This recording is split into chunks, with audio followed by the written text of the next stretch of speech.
Let us discuss about the male reproductive part of the flower.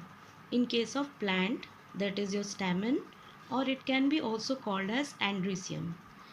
Here in the diagram, you can see the typical stamen is consisting of a long, slender stalk-like structure that is called as filament, and on the terminal, it consists of a bilobed structure known as anther.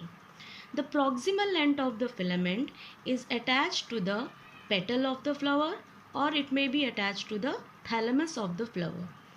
The number and the length of the stamens are variable in different flowers of different species.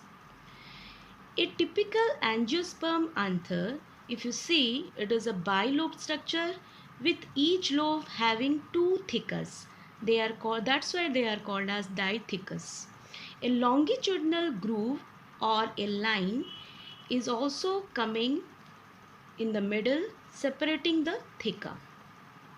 If you see the typical structure of the anther, it is a four-sided structure, or it is a tetragonal structure consisting of four microsporangia located at the corner, two in each lobe.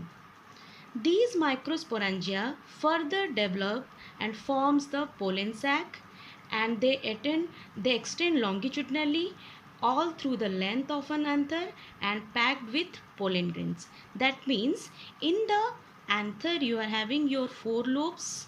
These four lobes at each corner, they are called as microsporangia. Inside the microsporangia, microspore mother cells are present. They will be developing your pollen grains further.